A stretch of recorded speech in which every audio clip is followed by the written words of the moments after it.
7,36,00,000 అభివృద్ధి పనులకు శంకుస్థాపన చేసిన ఎమ్మెల్యే రాజ్ ఠాకూర్.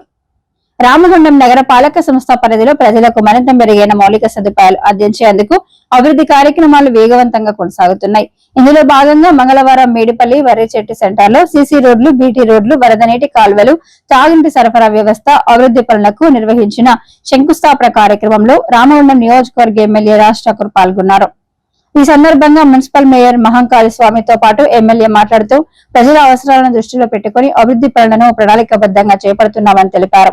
రహదారులు, డ్రైనేజీ, త్రాగునీటి సదుపాయాల మెరుగుదలతో ప్రజల జీవన ప్రమాణాలు పెరుగుతాయని పేర్కొన్నారు. చేపట్టిన ప్రతి పని నాణ్యతతో నిర్దిష్ట కాల వ్యవధిలో పూర్తి చేసేలా చర్యలు తీసుకుంటామని అన్నారు. అలాగే రామగుండం నగరాన్ని అన్ని రంగాల్లో అభివృద్ధి పథంలో ముందుకు తీసుకెళ్లేందుకు ప్రభుత్వం కట్టుబడి ఉందని తెలిపారు. ప్రజల సహకారంతో నగరాన్ని ఆదర్శ నగరంగా తీర్చిదిద్దడమే లక్ష్యమని చెప్పారు. ఈ కార్యక్రమంలో డిప్యూటీ మేయర్ పాతుపల్లి ఎల్లయ్య, కార్పొరేటర్లు, నాయకులు, కార్యకర్తలు, అధికారులు పాల్గొన్నారు.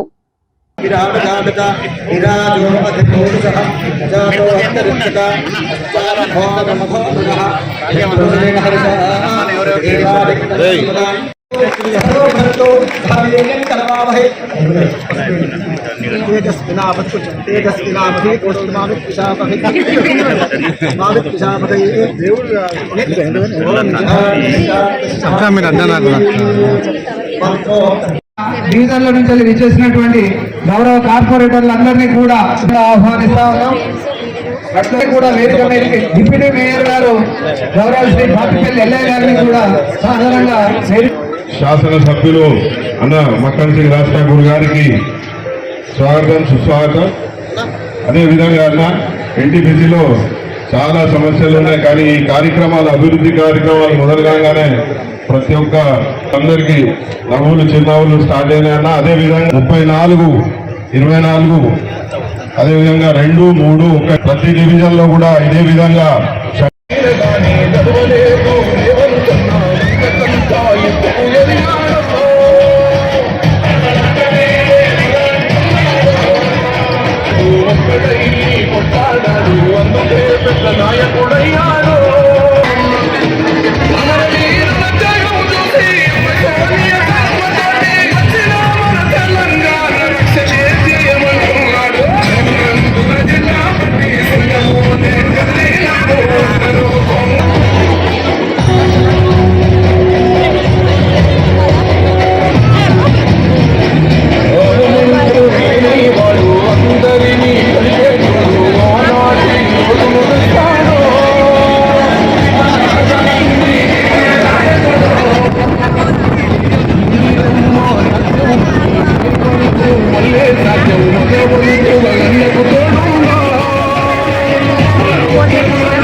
గత 10 సంవత్సరాల చరిత్రలో నాకు తెలిసి ఎన్నడూ కూడా ఎన్టీపీసీలో ఇంత పెద్ద మీటింగ్ ఏర్పాటు చేసి ఈ ప్రాంతాన్ని కూడా పూర్తి స్థాయిలో అన్ని రంగాలలో అభివృద్ధి చేయాలనే ఏకైక లక్ష్యంతో గౌరవ ఎమ్మెల్యే గారు ముందుకు పోతున్న తరుణాన్ని మీరందరూ కూడా గమనించాలి. మీరందరూ కూడా ఎన్టీపీసీ భూ నిర్వాసితులకు సంబంధించిన వాళ్ళు ఈ ప్రాంతంలో చాలా మంది ఉన్నారు.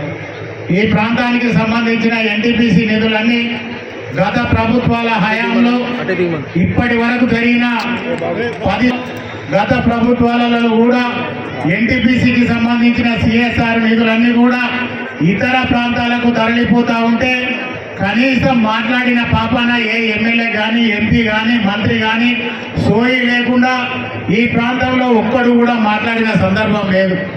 కానీ ఈరోజు గౌరవ ఎమ్మెల్యే రాజ్ ఠాకూర్ గారు నా ప్రాంతంలో పుట్టి పెరిగిన ప్రజలందరి కోసం ఏదో ఒకటి చేయాలనే తపన, నిత్యం పేద ప్రజల గురించి ఆలోచించే తపన, ప్రజలను వాళ్ళ నమ్మకాన్ని వమ్ము చేయద్దు, 20 సంవత్సరాల తర్వాత మనకిచ్చిన అవకాశాన్ని సద్వినియోగం చేసుకొని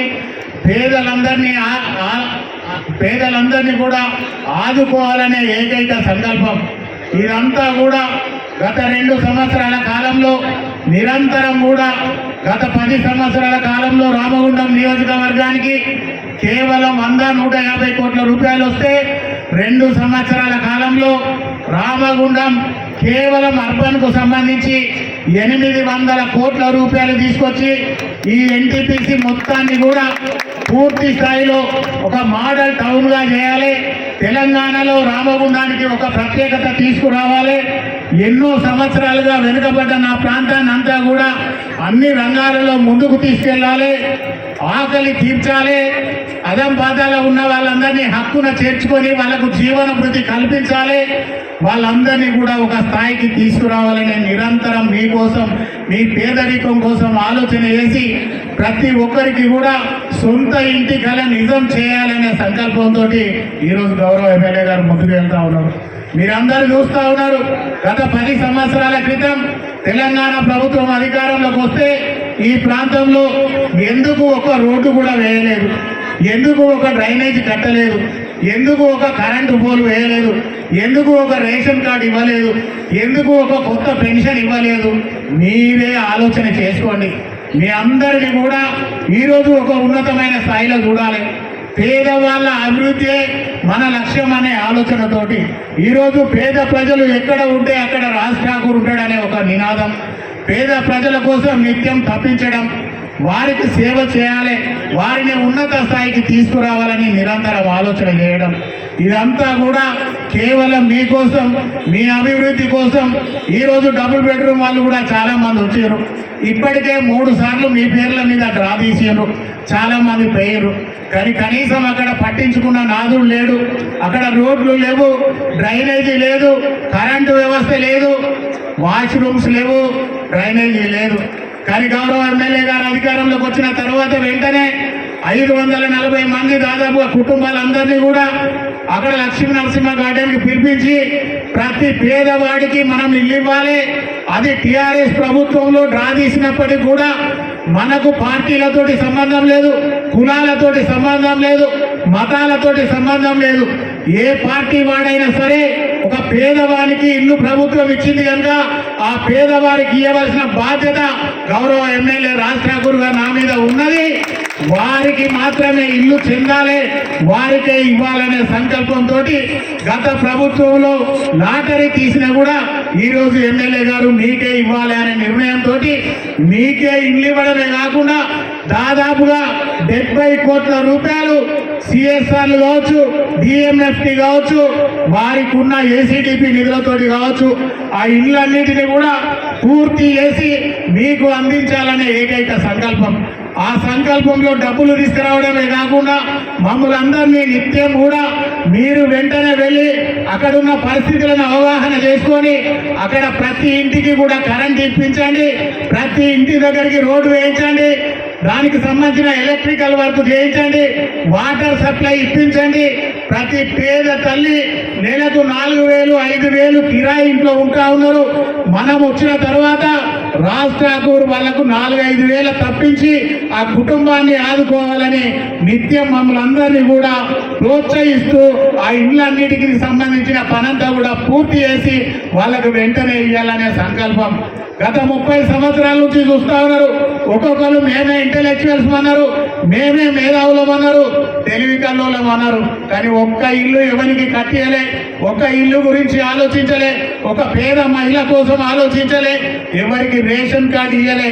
ఈ రోజు గౌరవ ఎమ్మెల్యే గారు అసెంబ్లీలో సాక్షాత్తు ముఖ్యమంత్రి గారితో మాట్లాడి మనం తింటున్న బియ్యమే సామాన్యులు ఎందుకు తినొద్దన్నా, సామాన్యులు కూడా మన అక్క చెల్లెళ్ళు, మన అన్నతమ్ములు, వాళ్లకు కూడా సన్న బియ్యం తోటి భోజనం పెట్టవలసిన బాధ్యత ఈ రోజు మన మీద ఉన్నది అని చెప్పేసి గౌరవ ఎమ్మెల్యే గారు మాట్లాడి ఈ రోజు రాష్ట్రం అంతా కూడా పేదవాళ్ళు సన్న బియ్యం తోటి అన్నం తింటా ఉన్నారు అని అంటే దానికి కారణం మన గౌరవ ఎమ్మెల్యే గారు అనేది మీరందరూ కూడా ఒకసారి గుర్తుంచుకోవాలని చెప్పేసి కోరుతా ఉన్నాం. ఇదంతా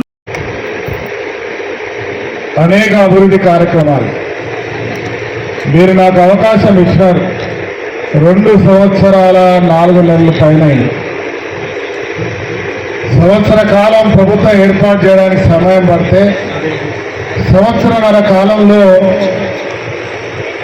రామగుండం మున్సిపల్ కార్పొరేషన్, కేవలం కార్పొరేషన్కి ఇప్పటి వరకు మున్సిపల్ ద్వారా సుమారుగా 600 కోట్లు అయితే 150 కోట్ల రూపాయలు సింగరేణి ద్వారా, మరో 50 కోట్ల ఎన్టీపీ ద్వారా సుమారుగా 800 కోట్ల రూపాయలతో కార్పొరేషన్ అలా అత్యద్భుతంగా అభివృద్ధి చేసుకుంటూ ముందుకు పోతా ఉన్నా. గర్వంగా చెప్తా ఉన్నా, గతంలో ఎవరు ఏం చేశారనేది నేను చెప్పడం కన్నా మీరే దానికి సాక్షులు. ఏం జరిగిందో ఏం జరగలేదు. శాసనసభ్యులు ఎన్నికలు వస్తే ఏదైనా ఎన్నికలు వచ్చినప్పుడు మీకు కనబడ్డారు, లేకుంటే ఎక్కడో ఒకసారి వచ్చి శ్రీనివాస్ కూడా ఉన్నాడు ఇక్కడ, మాజీ కార్పొరేటర్ ఎక్కడ, ఆయన కూడా వేదికపై రావాల్సిన పెడుతున్నారు. రెడ్డి కూడా వేదికపై రావాల్సిన పెడతారు. చంద్రయ్య గారిని కూడా నామమాత్రంగా నడిచి కాగితాలు చూపించిన పోయిన చరిత్ర ఈరోజు మీరు చేస్తున్న అభివృద్ధిలో మేము సైతం బాగా ప్రతి ఒక్కరికి కూడా మాతో పాటు భాగస్వాములు చేస్తూ గుండెలో పెట్టుకోబోయేటువంటి వ్యక్తిత్వం ఉన్న మంచి మనసు ఉన్న వాళ్ళం మేము, ప్రేమించే వాళ్ళం. ఇవాళ ప్రతి ఒక్క పేద కుటుంబం సంతోషంగా ఉండాలి.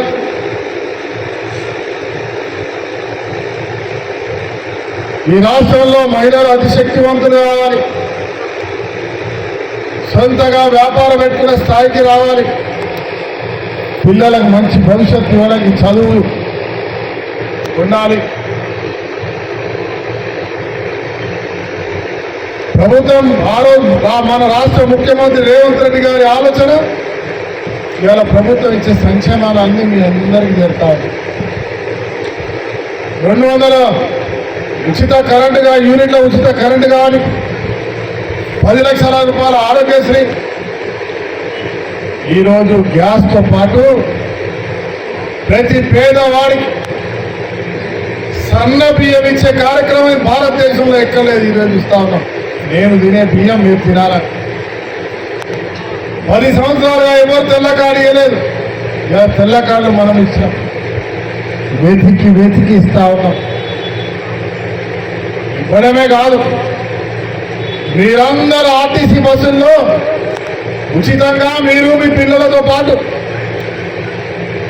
ఎక్కడికంటే అక్కడ స్వేచ్ఛగా వెళ్ళి మీ ఆరోగ్యాలకు సంబంధించిన వైద్య విషయం కావచ్చు, లేదా కుటుంబాలకు సంబంధించిన విషయం కావచ్చు, గుళ్ళలో కానీ ఎక్కడికంటే అక్కడికి స్వచ్ఛంగా ధైర్యంగా వెళ్ళగలిగే అవకాశం ఈరోజు రాష్ట్రం దేశంలో ఎక్కలేని విధంగా తెలంగాణలో మీకు ఇచ్చారు. మీరందరూ ఇక్కడ ఉన్న వాళ్ళని అడుగుతాను ఒక్క మాట, ఈ 2.5 సంవత్సరాలు ఎవరైనా ఆర్టీసీ బస్సులో టికెట్ కొనుక్కొని పోయిన వాళ్ళు ఉంటే చేయలేపారు, టికెట్ కొన్న వాళ్ళు ఉంటే గాలి అటు పెట్టండి అబ్బా, వాళ్ళ బుడకపోతుంది, గాలి అటు పెట్టండి. ఒక్కరైనా చేయలేపు చెప్పండి, నేను టికెట్ కొనుక్కొని ఆర్టీసీ బస్సులో పోయినా అని. కొన్న వాళ్ళు ఉంటే చెప్పండి, టికెట్ కొన్న వాళ్ళు ఉంటే. ఉచితంగా తిరిగిన వాళ్ళందరూ కూడా చేతులు లేపండి. ఇది రేవంత్ రెడ్డి ఇచ్చినటువంటి ఒక గొప్ప అవమానం. ఇలా ప్రతి అక్క చెల్లె అమ్మ తల్లి ఎక్కడికంటే అక్కడికి వెళ్తా ఉన్నారు. కనబడ్డ దేవుల దగ్గరికి పోతా ఉన్నారు, గుడికి పోతా ఉన్నారు, కొండగట్టు పోతా ఉన్నారు, వేములవాడ పోతా ఉన్నారు, యాదగిరి మల్లన్న దగ్గరికి పోతా ఉన్నారు, యాదగిరి నరసింహస్వామి దగ్గరికి పోతున్నారు. ఏ గుడి ఉంటే ఆ గుడికి పోతా ఉన్నారు. కరీంనగర్ పోతా ఉన్నారు, మంచిర్యాల పోతా ఉన్నారు, బెల్లపల్లి పోతా ఉన్నారు, షాపింగ్ చేయడానికి గోదావరికి బంద్ చేసి హైదరాబాద్ పోతా ఉన్నారు. తల్లి మీ అందరి మొత్తం హైదరాబాద్ పోతే పోయారు కానీ షాపింగ్ ఇక్కడే చేయాలి. మన జిఎస్టీ పెరుగుతుంది. ఇవాళ స్వచ్ఛందంగా తిరిగి ధైర్యంగా మా రేవంత్ రెడ్డి అన్న ఉన్నాడు, మా శాసనసభ్యుడు మా అన్న రాజ్ ఠాకూర్ ఉన్నాడు, మాకేం భయం అని చెప్పి ధైర్యంగా ప్రతి మహిళ తిరుగుతా ఉంది. చదువుకున్న బిడ్డలను దించడానికి పోతూ తెస్తా ఉన్నారు, చదువుకున్న బిడ్డలు పోతా ఉన్నారు. ఈరోజు ఎక్కువ తక్కువ మాట్లాడితే భర్తతో అడిగి చెప్పబెట్టకుండా ఇంటికి వెళ్ళిపోతా ఉంటాం. ప్రతి చాలా జరుగుతాను. చాలా మంది మొబైల్ వచ్చి నాకు చెప్తారు, అరే ఏం బస్సు పెట్టినా నా ఫ్రీగా చిన్న కొట్లాడైతే సప్లై చెప్పబెట్టకుండా పోతారని చెప్పి మళ్ళా వాడు బతులాడి దండం పెట్టి అవి చేస్తే వచ్చేటప్పుడు ఇంకా అక్క చెల్లెలు నలుగురు తీసుకొని వస్తారు. పాపం వీడు మళ్ళీ కోడో ఈడో పోసి ఆ బాగా బతులాడి చుట్టాలు పెట్టి పంపించే కార్యక్రమం నడుస్తారు. అవునా కదా ఏమక్క? అవునా కదా? అవునా కదా? అవునా కదా? ఆ స్వేచ్ఛ ఇచ్చింది ఇలా రేవంత్ రెడ్డి గారి ప్రభుత్వం, మీ ప్రభుత్వం. ఇవాళ ప్రతి పేదవాడికి నేను మీరు తినే బియ్యం తెల్ల బియ్యం మీరు తినాలని ఇవాళ తెల్ల బియ్యం ఇస్తా ఉన్నాం. వాళ్ళ పేదవాడికి ఇల్లు ఇవ్వాలని, పాత వాళ్ళు కట్టినట్టే కట్టి డబల్ బెడ్రూమ్ అని ప్రతి పేదవాడికి ఇస్తామని ఊరుగా చెప్పి ఎక్కడ కూడా ఇవ్వకుండా నడి నీళ్ళల్లో గోదావరి ముంపు ప్రాంతాల్లో కట్టి అట్లా వదిలేసిపోయి 4 సార్లు డ్రాల్ చేసి ఒక పేదవాడికి వచ్చిందని మళ్ళా నీకు రాలేదని, ఇంకో పేదవాడికి వచ్చిందని మళ్ళీ రాలేదని ముగ్గురు మోసం చేసి 4వ వాడికి మళ్ళా టికెట్ వేసి పేరు పెడితే ప్రభుత్వం పోయింది. మీరు తీసుకుపోయి పాతాలను తొక్కిరు. అక్కడ ఇల్లు కట్టలే, సగంగా తీసిపెట్టిరు.